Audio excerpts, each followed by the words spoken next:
আমরা বেশিরভাগ মানুষ রমজান মাসে ফজরের নামাজ পড়ে এসে ঘুম দেই।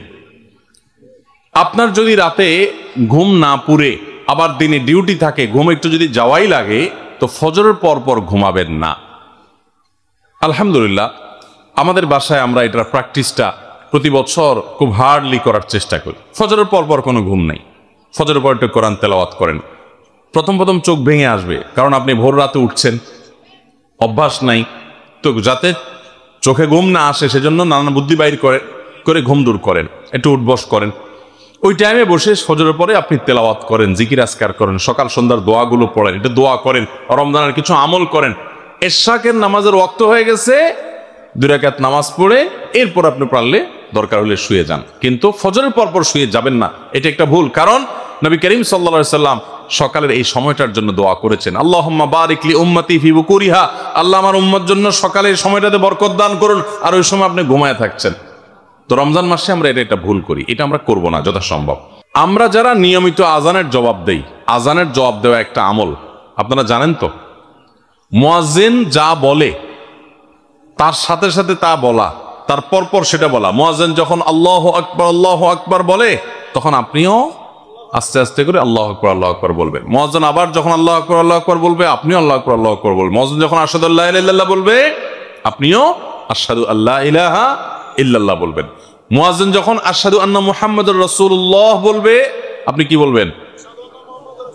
আশহাদু আন্না মুহাম্মাদুর রাসূলুল্লাহই বলবেন। অনেকে সাল্লাল্লাহু আলাইহি সাল্লাম পড়ে, সাল্লাল্লাহু আলাইহি সাল্লাম পড়বেন হলো আজানের শেষে, কিন্তু আজান চলাকালীন আশহাদু আন্না মুহাম্মাদুর রাসূলুল্লাহই বলবেন।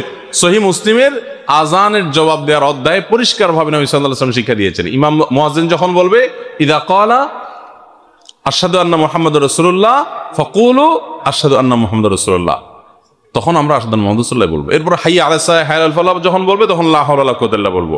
এরপর আল্লাহু আকবার বললে তাই বলবো, লা ইলাহা ইল্লাল্লাহ বলার সময় তাই বলবো। তারপরে আজানের জবাব দেবো, দুরূদ পড়বো, দোয়া পড়বো। এই যে আজানের জবাব, এটাতে লাভ হয় কি জানেন? মুয়াজ্জিন আজান দিয়ে যেই সওয়াব পায়, আজানের যারা মুখে জবাব দেয়, মুয়াজ্জিনের সাথে সাথে বলে, তাদেরকে আল্লাহ তাআলা সমপরিমাণ সওয়াব দান করে। আর মুয়াজ্জিন কি পরিমাণ সওয়াব পায় সেটা কি জানেন? কোন মুয়াজ্জিন যদি আল্লাহকে খুশি করার জন্য আজান দেয়, দুনিয়ার উদ্দেশ্য তার কাছে না থাকে, বরং আল্লাহকে খুশি করাটাই তার উদ্দেশ্য থাকে, তাহলে এই মুয়াজ্জিনের ফজিলত হলো, ওই মুয়াজ্জিনের আজান শুনে যত মানুষ মসজিদে আসবে, ওই ওয়াক্ত নামাজে যত মানুষ শামিল হবে, সবাই যে পরিমাণ সওয়াব পাবে, যার যার অ্যাকাউন্টে যাবে, বোনাস হিসাবে সবার সমপরিমাণ সওয়াব মুয়াজ্জিনকে দেওয়া হবে। আর আপনি মুয়াজ্জিনি না করে শুধু আজানের জবাব দিলেও সেই মর্যাদা বোনাস হিসাবে আল্লাহ তাআলা আপনাকে দান করবেন। আচ্ছা, এমন কোন আমল আছে কিনা যা করলে রোজা রেখে ক্ষুধা কম লাগবে, আমার পিপাসা চূড়ান্ত কষ্ট হয়, রোজা রেখে ক্ষুধা কম লাগবে, এমন কোন আমল আছে কিনা? সুবহানাল্লাহ। আর কিসের আমল চাওয়া বাকি আছে আপনাদের? দেখেন ভাই, আমল একটা আছে অবশ্য। আমল হলো, যে আমল করলে রোজা রাখলে আপনার ক্ষুধা কম লাগবে, সেটা হলো ঘুমের আমল। কিসের আমল?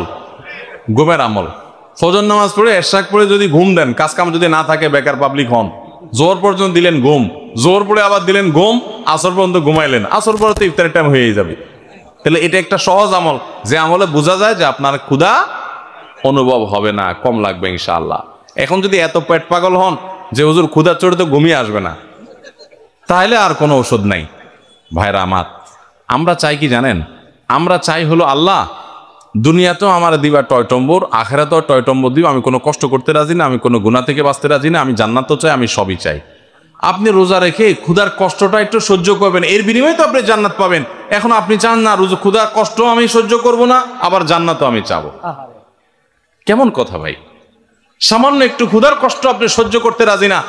এই রমাদানে ফিলিস্তিনগুলো ইফতার করার মতো খেজুর তাদের কাছে নাই। খেজুর তো দূরের কথা, ইফতার তো দূরের কথা, সারিতে একটু সামান্য পানি খাবে শান্তিপূর্ণ ভাবে, সেই ব্যবস্থাটুকু তাদের ধ্বংস করে ফেলা হয়েছে।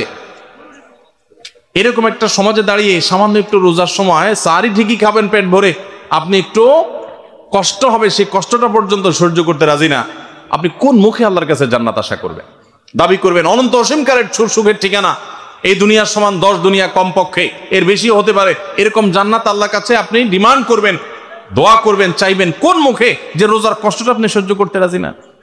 আল্লাহর কাছে দোয়া করেন, জাল্লাহ আপনি আমাকে সবরের তৌফিক দান করুন। আমি অনার্স পড়ুয়া যুবক, আমি জান্নাতে যেতে চাই, এজন্য আমাকে উদ্দেশ্য করে একটা নসিহা করুন। আমি আপনাকে উদ্দেশ্য করে বলতে চাই, যুবকদের সবচেয়ে বড় আল্লাহ ভীরুতার প্রমাণ হলো তাদের চরিত্রের হেফাজত। চরিত্রের হেফাজত। আপনি কোনো অবৈধ রিলেশনে যাবেন না, এই চ্যালেঞ্জটা নেন। সমস্ত যুবকরা যদি যায়, আপনি একা স্রোতের বিপরীতে চলার চেষ্টা করবেন। যদি টিকে থাকতে পারেন, চরিত্রকে হেফাজত করতে পারবেন, আপনি হবেন সবচেয়ে বড় ইবাদত গুজার যুবক, সবচেয়ে আল্লাহওয়ালা যুবক। যুবকদের সবচেয়ে বড় বুজুর্গি হলো এই চরিত্রের হেফাজত করতে পারাটা। তাদের জন্য নফল আমল বা অন্য কোনো কিছু এত বড় বুজুর্গের ব্যাপার না।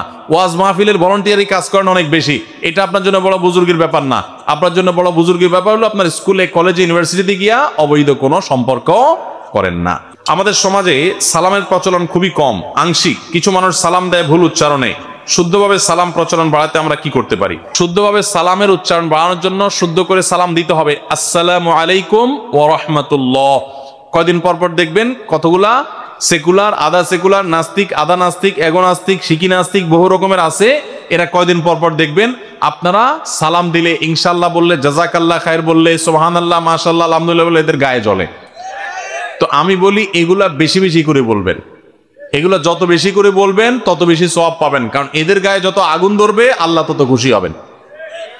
কারণ এরা যত ইসলাম বিদ্বেষী হওয়ার কারণে তাদের যত অ্যালার্জি হবে, তত বেশি আমরা ইমানদাররা আমাদের মানসিক প্রশান্তি পাবো, যেহেতু তাদের কাছে এগুলোতে অ্যালার্জি হয় এবং সেটাতে শয়তান খুশি হয়। সো শয়তান বেজার হয় আমরা এগুলো বেশি বললে। অতএব শয়তানকে বেজার করাটাই আমাদের ইবাদত। এই জন্য আমরা এগুলো বেশি করে বলবো ইনশাআল্লাহ। শুদ্ধ করে সালাম দেব। সালামের ক্ষেত্রে একটা বিশেষ কথা বলতে চাই। কর্পোরেট দুনিয়াতে সালামের ব্যবহার, সালামের প্রচলনটা খুব কম হয়। খুব দুঃখজনক একটা ব্যাপার। বড় বড় বাণিজ্যিক প্রতিষ্ঠানগুলোতে, অফিস আদালতগুলোতে সালাম দেওয়া নেওয়া হয় না। কেন দেওয়া হয় না? কারণ হলো সালাম দিলে মনে করে হুজুরি হুজুরি ভাব। ওই জায়গাগুলোতে আরো বেশি করে সালাম দিবেন, বেশি করে সালাম দিবেন। এটা মূর্খতা, অজ্ঞানতা। সালাম দেওয়া মানে শান্তির দোয়া করা। আমরা কোন একটা সমাজে বাস করছি যে কর্পোরেট প্রতিষ্ঠানগুলোতে সালাম দিলে মনে করা হয় মানে লোকটা বোধহয় খ্যাত কিসিমের, এরকম একটা মনে করা হয়। ওই জায়গাগুলোতে আরো বেশি করে সালাম প্রচলন করবেন ইনশাআল্লাহ। আমি একজন নির্মাণ শ্রমিক, আমি রাজমিস্ত্রি। আমাদের হেড মিস্ত্রি মালিক পক্ষ থেকে টাকা পেলে কিছু টাকা রেখে দেয়, শতকরা 20% হিসাবে। কেউ কিছু বললে তাকে আর কাজে রাখে না।